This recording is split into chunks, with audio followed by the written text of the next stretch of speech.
नमस्कार दोस्तों, जेआईबी ज्ञान यूट्यूब चैनल में आपका स्वागत है। यहाँ पे हम अगले चैप्टर से शुरुआत करने जा रहे हैं। मतलब जो हमने लास्ट वीडियो में छोड़ा था, हम उसके आगे डिस्कस करने जा रहे हैं। सबसे पहले गवर्नमेंट ऑफ इंडिया ने 2020-21 के अंदर कृषि मंत्रालय, गवर्नमेंट ऑफ इंडिया का कौन है? कृषि मंत्रालय। गवर्नमेंट इंडिया की तरफ से कौन कर रहा है? कृषि मंत्रालय। कृषि मंत्रालय ने कुछ फैक्ट्स दिए हैं या कुछ चीज़ें बताई है, कुछ रिपोर्ट जारी की है, उसके बारे में डिस्कस की है। कौन से सन में दी है? 2020-21 के अंदर। इसके लिए दी है फार्मर्स के कल्याण के लिए। किसके लिए दिए? फार्मर्स के कल्याण के लिए। तो किसके लिए दिए? फार्मर्स के वेलफेयर के लिए। फार्मर्स के वेलफेयर के लिए दिए। उन्होंने क्या क्या बताया? उन्होंने क्या क्या बताया? जैसे हम बताया कि एग्रीकल्चर भारत की अर्थव्यवस्था के अंदर, एग्रीकल्चर भारत की अर्थव्यवस्था के अंदर एक महत्वपूर्ण रोल प्रोवाइड करती है, महत्वपूर्ण रोल प्ले करती है। खेती भारत की अर्थव्यवस्था के अंदर, कृषि भारत की अर्थव्यवस्था के अंदर एक महत्वपूर्ण रोल करती है, महत्वपूर्ण रोल प्ले करती है। ठीक है, अब आगे क्या बात करते हैं हम कि हमारी जो टोटल मेन पावर है, टोटल मेन पावर है, टोटल काम करने वाले लोग हैं, टोटल मेन पावर है, टोटल वर्क फोर्स है, उसका 54.6%। कितना? उसका 54.6% किसमें किसमें काम करता है? तो वो कृषि में काम करता है। हमारी टोटल मेन पावर का, हमारी टोटल वर्कफोर्स का 54.6% किस में काम करता है? खेती में काम करता है। लेकिन जो जीवीए होता है, ग्रोस वैल्यू एडेड, जीवीए होता है, मतलब जैसे मान लो अगर टोटल ग्रोस वैल्यू एडेड 100 है, मान लो किसी देश की अर्थव्यवस्था में टोटल प्रोडक्शन, टोटल मुद्रा कितनी जनरेट हो रही है? 100 रुपये जनरेट हो रही है।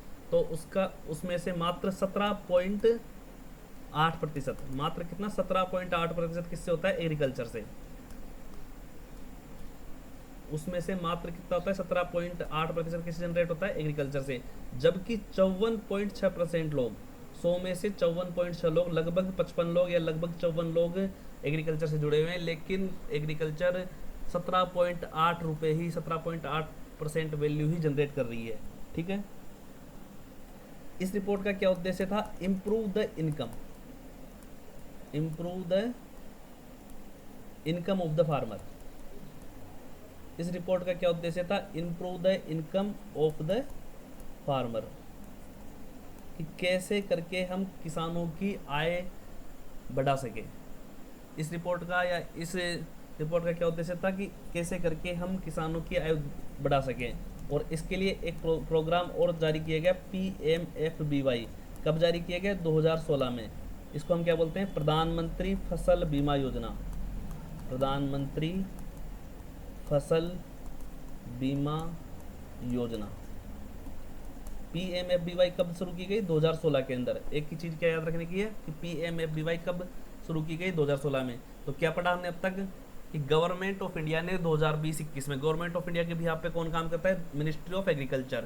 तो मिनिस्ट्री ऑफ एग्रीकल्चर ने, कृषि मंत्रालय ने 2020-21 में एक रिपोर्ट जारी की। उसमें किसानों के कल्याण के लिए, फार्मर्स वेलफेयर के लिए बात की गई। पहली बात। दूसरी बात क्या की गई उसके अंदर? कि कृषि भारतीय अर्थव्यवस्था में एक महत्वपूर्ण रोल प्ले करती है। Agriculture plays the vital role in the Indian economy. ठीक है, फिर अगली बात क्या लिखी गई उसके अंदर? कि भारतीय मैन पावर का, भारतीय वर्कफोर्स का 54.6% हिस्सा, 54.6% हिस्सा किस में काम करता है? कृषि में काम करता है। अगली बात क्या कही गई उसके अंदर?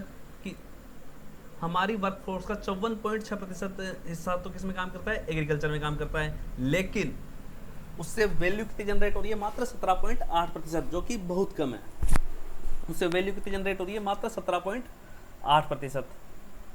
फिर आगे क्या क्या कहा गया? कि इस रिपोर्ट का क्या उद्देश्य है? Improve the income of the farmer, कि कैसे भी करके किसानों की आय को बढ़ाना है। इसके लिए एक प्रोग्राम और लॉन्च किया गया, प्रधानमंत्री फसल बीमा योजना। क्योंकि हम जानते हैं कि सूखा, बाढ़ग्रस्त, सूखा से, बाढ़ से इनसे फसलें खराब हो जाती है या कोई कीटाणु लगने से। तो उसके लिए एक स्कीम लॉन्च की गई, प्रधानमंत्री फसल बीमा योजना। तो ये कब लॉन्च की गई? सन 2016 में लॉन्च की गई है। ठीक है, उसके बाद हम आगे बढ़ते हैं। उसके बाद एक रिपोर्ट आती है 2016-17 में। एक रिपोर्ट कब आई थी? 2016-17 में। इसके अंदर 3 इंपॉर्टेंट फैक्ट है। पहला इंपॉर्टेंट फैक्ट है नेट सोन एरिया। इसको बोलते हैं कि कितना बोया गया है, कितना बोया गया है। ठीक है। और ये कितना बता रखा है इसमें, 139.4 million hectare. Net sown area कितना है, 139.4 मिलियन हेक्टेयर, 139.4 मिलियन हेक्टेयर, जो कि टोटल अवेलेबल लैंड, जो कि टोटल जो पूरी भारत की भूमि है, तीन भारत का क्षेत्रफल है, उसका 42.4% है। नेट सोन एरिया, टोटल बोया हुआ एरिया, टोटल बोया गया एरिया कितना है, तो वो है 139.4 मिलियन हेक्टेयर। फिर उसके बाद आता है gross cropped area. Gross cropped area कि जो टोटल फसलें हमने लगाई है वो कितने एरिया में लगाई है, तो वो है 200.2 मिलियन हेक्टेयर। कितना है, 200.2 मिलियन हेक्टेयर है, ठीक है। फिर एक फैक्ट आता है कि नेट इरिगेटेड एरिया। एक फैक्ट क्या आता है, नेट इरिगेटेड एरिया कि सिंचित एरिया कितना है, इसको क्या बोलते हैं, सिंचित एरिया कितना है, कितना एरिया सिंचित है, तो वो है 68.6 मिलियन हेक्टेयर। ये तीनों फैक्ट हमें याद रखने हैं कि टोटल बोया हुआ एरिया कितना है, तो 139.4 million hectare. Gross cropped area कितना है, तो वो है 200.2 मिलियन हेक्टेयर। और नेट इरिगेटेड एरिया कितना है, तो वो है 68.6 मिलियन हेक्टेयर। अभी हमने आगे पढ़ा था कि एग्रीकल्चर का जीवीए, अभी हमने आगे क्या पढ़ा था कि एग्रीकल्चर का जो जीवीए है, एग्रीकल्चर का जो जीवीए है वो कितना है, मात्र 17.8 है। तो ये जीवीए जारी कौन करता है, ये जीवीए जारी कौन करता है और कैसे करता है, तो जीवीए जारी करता है मिनिस्ट्री ऑफ स्टैटिक्स। कौन जारी करता है, मिनिस्ट्री ऑफ स्टैटिक्स। जीवीए जारी कौन करता है, मिनिस्ट्री ऑफ स्टैटिक्स जारी करता है। किस आधार पर जारी करता है, तो नेशनल इनकम के आधार पर। किसके आधार पर जारी करता है, नेशनल इनकम के आधार पर, एनुअल नेशनल इनकम के आधार पर, एनुअल नेशनल इनकम के आधार पर जारी करता है, ठीक है। और कौन जारी करता है, सीएसओ। सीएसओ करके एक ऑर्गेनाइजेशन है, वो जारी करता है, ठीक है। तो एग्रीकल्चर का जो जीवी जारी करता है, मिनिस्ट्री ऑफ स्टैटिक्स का एक डिपार्टमेंट है सीएसओ, वो जारी करता है, 17.8% है, ये ध्यान रखना है। उसके बाद हम अगली इंडस्ट्री पढ़ते हैं, अगला सेक्टर पढ़ते हैं इंडस्ट्री सेक्टर। इंडस्ट्री सेक्टर की जरूरत क्यों है, इंडस्ट्री सेक्टर भी वही वाइटल रोल, महत्वपूर्ण रोल प्ले करता है किसी भी अर्थव्यवस्था के अंदर। और डेवलप्ड कंट्रीज के अंदर सबसे महत्वपूर्ण रोल अगर कोई प्ले करता है तो वो है इंडस्ट्री सेक्टर। जितनी ज़्यादा इंडस्ट्री होगी तो क्या होगा, उसकी इकोनॉमिक ग्रोथ, क्या होगा, इकोनॉमिक ग्रोथ उतनी ही अच्छी होगी। जितनी ज़्यादा इंडस्ट्री होगी उतनी ही अच्छी इकोनॉमिक ग्रोथ होगी, उतनी ही ज़्यादा सेल्फ सफिशिएंसी होगी। सेल्फ सफिशिएंसी मतलब आत्मनिर्भरता, उतनी ही ज़्यादा क्या होगी, सेल्फ सफिशिएंसी मतलब आत्मनिर्भरता ज़्यादा होगी, ठीक है। उतने ही ज़्यादा रोजगार मिलेंगे, तो एम्प्लॉयमेंट भी उतना ही ज़्यादा होगा। जितनी ज़्यादा इंडस्ट्री होगी उतनी ज़्यादा इकोनॉमिक ग्रोथ होगी, डेवलप्ड होंगे, उतनी ज़्यादा आत्मनिर्भर होंगे, उतने ही ज़्यादा एम्प्लॉयमेंट होगा, मतलब रोजगार होगा।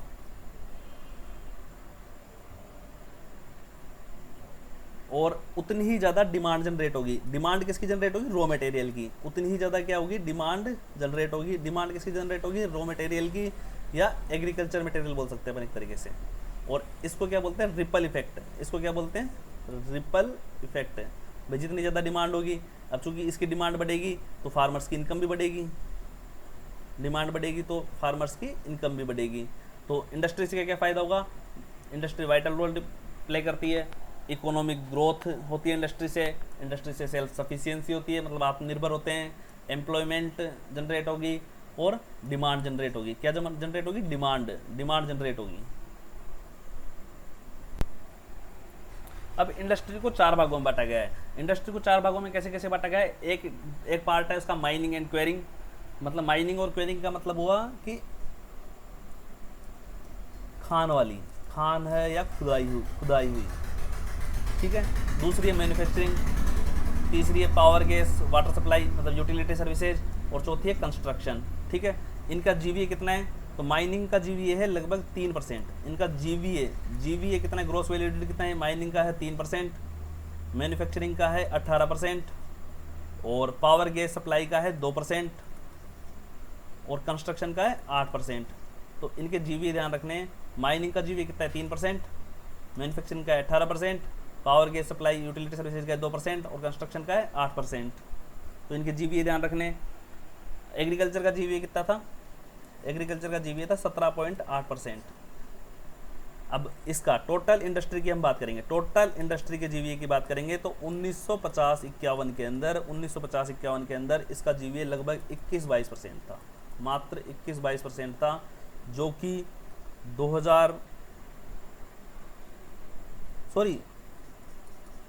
1950-51 में इसका जीवीए लगभग 17% था, जो कि 21-22 के अंदर 21-22 में आकर ये जीवीए बढ़कर हो गया 29%, मतलब लगभग 12% की ग्रोथ आई है। और यह है किसी भी अर्थव्यवस्था के लिए एक अच्छा सूचक है। जितना ज़्यादा इंडस्ट्री का जीवीए होगा, हमने पहले पढ़ा, इकोनॉमिक ग्रोथ अच्छी होगी, और क्या होगा, इकोनॉमिक ग्रोथ अच्छी होगी, एम्प्लॉयमेंट बढ़ेगा, डिमांड बढ़ेगी,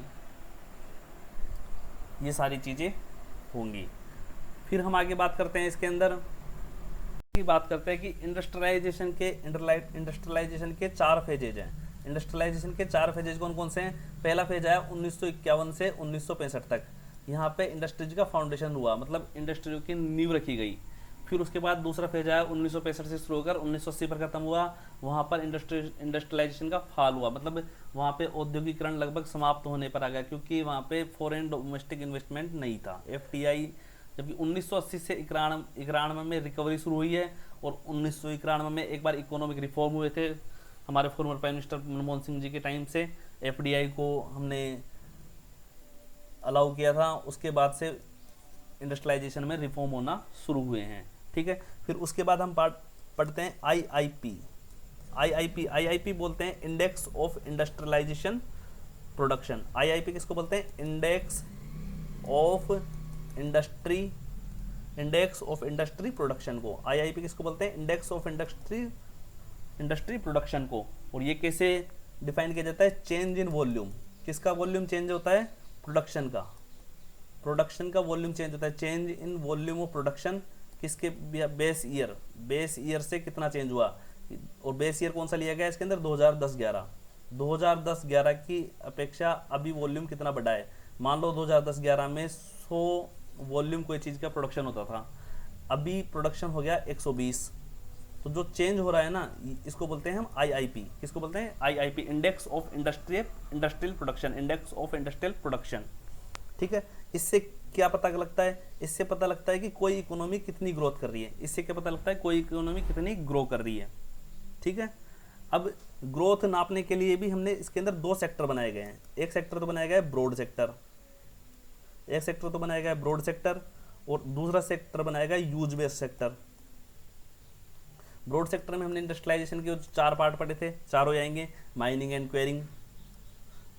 क्वेरिंग आएगा, फिर मैन्युफैक्चरिंग आएगा, और यूटिलिटी सर्विसेज आएगा। ये चारों सेक्टर्स कौन से में आएंगे? ब्रॉड सेक्टर के अंदर। जबकि यूज बेस्ड सेक्टर में क्या आएगा? यूज बेस्ड सेक्टर में आएगा कि डायरेक्ट बेसिक गुड्स, जहाँ पे गुड्स की बात आती है वो होता है use based sector. Basic goods होगा, गुड्स माल को बोलते हैं, बेसिक गुड्स हुआ। फिर कैपिटल गुड्स, एग्रीकल्चर हम कहते हैं कॉमर्शियल खेती बोल सकते हैं, एक तरीके से कॉमर्शियल जो प्रोडक्ट्स बनाते, कॉमर्शियल प्रोडक्ट्स को यूज करेंगे वो होगा कैपिटल गुड्स, बेसिक गुड्स। और तीसरा आएगा इंटरमीडिएट, दोनों के बीच का इंटरमीडिएट गुड्स। थोड़ी सी हैंड राइटिंग नहीं बैठ रही है अभी बोर्ड पे, धीरे धीरे वो भी बैठने लगेगी। Intermediate good. तो growth IIP, index of industrial production, इसका पता कैसे लगता है? चेंज इन वॉल्यूम, कितना वॉल्यूम चेंज हुआ है बेस ईयर के हिसाब से। बेस ईयर कब लिया गया है? 2010-11 को लिया गया है। इससे क्या पता लगता है? तो इससे ग्रोथ का पता लगता है कि कोई इंडस्ट्री कितनी ग्रो की है। ग्रोथ कैसे पता लगेगी? 2 सेक्टर्स डिफाइंड किए गए हैं इसके अंदर। एक तो ब्रॉड सेक्टर के अंदर हम जो ऑलरेडी पढ़ चुके हैं, चारों सेक्टर आएंगे। उसके अंदर मैन्युफैक्चरिंग आएगा, उसके अंदर माइनिंग एंड क्वेरिंग आएगी, उसके अंदर यूटिलिटी सर्विसेज मतलब इलेक्ट्रिसिटी आएगी, ठीक है। दूसरा सेक्टर है तो वो है यूज बेस में हो गया एक तो बेसिक गुड्स, दूसरा हो गया इंटरमीडिएट गुड्स, और तीसरा हो गया कैपिटल गुड्स, ठीक है। ये जारी कौन करता है? IIP कौन जारी करता है? तो वो जारी करता है NSO, national statical organisation. NSO जारी करता है। और ये एक और इंडेक्स जारी करता है, उसको बोलते हैं ICI। NSO एक और इंडेक्स जारी करता है, उसको बोलते हैं ICI, और इसको बोलते हैं index of core industries. Index of core industries, ICI form याद रखनी है हमें, index of core industries, IIP full form याद रखनी है, इंडेक्स ऑफ इंडस्ट्रियल प्रोडक्शन, और आईआईपी होता है चेंज इन वॉल्यूम, किसके आधार पर, बेस ईयर के आधार पर। बेस ईयर कौन सा है, 2010-11, बेस ईयर कौन सा है, 2010-11। और उसमें वही उससे क्या पता लग रहा है कि ग्रोथ पता लगती है। ग्रोथ को दो सेक्टर में बांटा गया है, ब्रॉड सेक्टर और use based sector. Broad sector को आगे फर्दर 3 भागों में डिवाइड किया गया है। तो एक तो है माइनिंग एंड क्वेरिंग, एक है मैन्युफैक्चरिंग और तीसरी है यूटिलिटी सर्विसेज। और यूज बेस्ड सेक्टर भी 3 भागों में डिवाइड किया गया है, एक तो है बेसिक गुड्स, एक है कैपिटल गुड्स और एक है इंटरमीडिएट गुड्स। और आईआईपी कौन जारी करता है, तो एनएसओ जारी करता है। और आईआईपी के अंदर आईआईपी को कौन जारी करता है, एनएसओ जारी करता है। और एनएसओ एक और एनएसओ की फुल फॉर्म क्या है, नेशनल स्टैटिस्टिकल ऑर्गेनाइजेशन, ठीक है। और आईआईपी जो एनएसओ आईआईपी जारी करता है वो एक और मानक जारी करता है, उसको बोलते हैं ICI, index of core industrialisation, ICI index of core industrialisation. फिर इंडस्ट्री के अंदर हम आखिर में पढ़ते हैं कि 8 कोर इंडस्ट्रीज डिफाइन की गई है, 8 कोर इंडस्ट्रीज डिफाइन की गई है। उनके केवल नाम याद रखने में, कौन कौन से नाम है, एक तो रिफाइनरी प्रोडक्ट, रिफाइनरी से जो प्रोडक्ट प्राप्त होते हैं रिफाइनरी प्रोडक्ट, फिर है इलेक्ट्रिसिटी, फिर है स्टील, फिर है कोल, फिर है क्रूड ऑयल, फिर है नेचुरल गैस, फिर है सीमेंट और फिर है फर्टिलाइजर।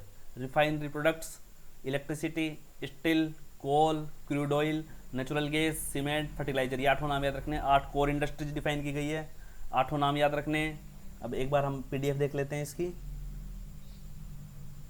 वही गवर्नमेंट ऑफ इंडिया की रिपोर्ट कब आई थी, 2020-21 में आई थी। गवर्नमेंट ऑफ इंडिया की रिपोर्ट कब आई थी, 2020-21 में आई थी।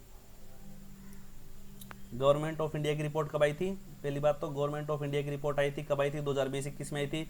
Ministry of agriculture and farmers welfare, कौन, कृषि मंत्रालय या किसान कल्याण मंत्रालय, कृषि एवं किसान कल्याण मंत्रालय ये जारी करता है कि एग्रीकल्चर भारतीय अर्थव्यवस्था में एक महत्वपूर्ण रोल निभाती है। इसका टोटल जीवीए कितना है, 54.6% तो इसकी कितनी है, वर्कफोर्स है करती है, जबकि 17.8% क्या है इसका जीवीए है। मात्र जीवीए कितना है, 17.8% है, जबकि वर्कफोर्स कितनी इंक्लूड है, 54.6%। इम्पोर्टेंस, कृषि को इम्पोर्टेंस देने के लिए विभिन्न स्टेप्स उठाए गए हैं। और इन स्टेप्स, इनका क्या है, improve the income of the farmer, कि कैसे कैसे हम किसानों की आय को बढ़ा सकते हैं। उसके लिए एक प्रोग्राम लॉन्च किया गया है, PMFBY, प्रधानमंत्री फसल बीमा योजना। और ये कब लॉन्च किया गया है, 2016 में, 2016 में लॉन्च किया गया है। एक स्कीम लॉन्च की गई है FPO के बारे में, कि 10,000 FPO बनाए जाएंगे, कि कैसे बनाए जाएंगे, कैसे प्रमोट किए जाएंगे। आगे पढ़ते हैं तो लैंड यूज स्टैटिक्स कब आए थे, 2016-17 के अंदर। टोटल जियोग्राफिकल लैंड एरिया कितना है भारत का, 382.7 मिलियन हेक्टेयर, ठीक है। इसमें नेट सोन एरिया, टोटल बोया हुआ एरिया कितना है, तो वो है 139.4 मिलियन, क्या है, 139.4 मिलियन। क्रॉप्ड एरिया कितना है, टोटल क्रॉप्ड एरिया कितना है, तो वो है 200.2 मिलियन। टोटल क्रॉप्ड एरिया कितना है, 200.2 मिलियन। और नेट इरिगेटेड एरिया कितना है, तो वो है 68.6 मिलियन। नेट इरिगेटेड एरिया कितना है, 68.6 मिलियन। ये तो 42.4% किसका है, इसका 328.7 का 42.4% कितना होगा, 139.7। और नेट सोन एरिया और ग्रॉस क्रॉप्ड एरिया, तो ये इसका 143.6% है, ठीक है। फिर एग्रीकल्चर का जीवीए है, एग्रीकल्चर का जीवीए कौन जारी करता है, सेंट्रल स्टैटिस्टिकल ऑफिस, CSO। कौन जारी करता है, CSO। इस किसका डिपार्टमेंट है, तो मिनिस्ट्री ऑफ स्टैटिस्टिक्स का डिपार्टमेंट है। टोटल सीवी कितना है, 17.8% है, कितना है, 17.8% है। फिर बात शुरू होती है इंडस्ट्री की, तो इंडस्ट्री वही इक्वली वाइटल है, उतनी महत्वपूर्ण है, इकोनॉमिक ग्रोथ के लिए जरूरी है। सेल्फ सफिशिएंसी, आत्मनिर्भरता और रोजगार प्रोवाइड करती है। सेल्फ सफिशिएंसी, आत्मनिर्भरता प्रोवाइड करती है और रोजगार प्रोवाइड करती है। डिमांड प्रोवाइड करती है एग्रीकल्चर कमोडिटीज के लिए। इंडस्ट्री क्या प्रोवाइड करती है, एग्रीकल्चर कमोडिटीज के लिए डिमांड प्रोवाइड करती है। और इसको क्या बोलते हैं, रिपल इफेक्ट। इसको क्या बोलते हैं, रिपल इफेक्ट। फिर हम आगे बढ़ते हैं, इंडस्ट्री को इन्होंने वही 4 भागों में बांट दिया, mining and quarrying, manufacturing, power gas supply और कंस्ट्रक्शन। किन 4 भागों में बांट दिया, mining and quarrying, manufacturing, power gas supply. वही इनका जीवीए बता दिया, मैन्युफैक्चरिंग का 18%, कंस्ट्रक्शन का 8%, जो ऑलरेडी हम डिस्कस कर चुके हैं। माइनिंग का, क्वेरिंग का 3%, जबकि यूटिलिटी सर्विसेज का 2% है, ठीक है। जो कि 1950-51 में 17% था, जो अब कितना हो गया 29% हो गया, लगभग 12% की इंक्रीमेंट हुई है। और इस इंक्रीमेंट से क्या पता लगता है कि हमारी इकोनॉमी है जो ग्रोथ कर रही है। फिर 4 फेजेज आ जाते हैं। फेज 1 1951 से 56 तक, तो इसमें फाउंडेशन 1956 से 1980 तक यहाँ पे इंडस्ट्री का फॉल होता है। 1980 से 1991 तक यहाँ पे रिकवरी शुरू हो जाती है। और 1991 के बाद क्या होता है, रिफॉर्म आने शुरू होते हैं, क्योंकि यहाँ पे FDI फॉरेन डायरेक्ट इन्वेस्टमेंट शुरू कर दिया गया था। फिर बात आती है IIP की। तो IIP होता है index of industrial production. IIP का होता है इंडेक्स ऑफ इंडस्ट्रियल प्रोडक्शन, जो कि 2010-11 के बेसिस पे माना गया है। बेस ईयर क्या माना गया है, 2010-11 माना गया है। बेस ईयर क्या माना गया है इसका, 2010-11 माना गया है। और ये क्या है, change in volume of production. Change in volume of production क्या है, change in volume of production. इससे क्या रिप्रेजेंट होती है, क्या रिफ्लेक्ट होता है, तो ग्रोथ रिफ्लेक्ट होती है। इससे क्या रिफ्लेक्ट होता है, ग्रोथ रिफ्लेक्ट होती है। फिर वही 3 सेक्टर्स बांट दे, तो ब्रॉड सेक्टर बांट दिए उसके, माइनिंग, मैन्युफैक्चरिंग एंड इलेक्ट्रिसिटी। और फिर ग्रोथ और सेक्टर बांट दिए, तो growth in use based sector के अंदर बांट दिए। तो बेसिक गुड्स, कैपिटल गुड्स और इंटरमीडिएट गुड्स कौन जारी करता है, NSO जारी करता है। जो NSO एक और इंडेक्स जारी करता है, तो वो जारी करता है index of core industries, index of core industries. फिर उसके बाद आती है 8 कोर इंडस्ट्रीज, कौन कौन सी है, तो वो है, एक तो है रिफाइनरी प्रोडक्ट्स, दूसरी है इलेक्ट्रिसिटी, तीसरी है steel, coal, crude oil, natural gas, cement और fertiliser. Steel, coal, crude oil, natural gas, cement, fertiliser और रिफाइनरी प्रोडक्ट्स और इलेक्ट्रिसिटी। आगे से हम पढ़ेंगे सर्विस सेक्टर। आई होप मैं आपको समझा पाया हूँगा, और हमारे साथ बने रहने के लिए धन्यवाद। और JIB ज्ञान का ही एक टेलीग्राम चैनल भी है, तो उसे ज्वाइन करने की कृपा करें, जिसका लिंक डिस्क्रिप्शन में दे दिया जाएगा आपको। धन्यवाद।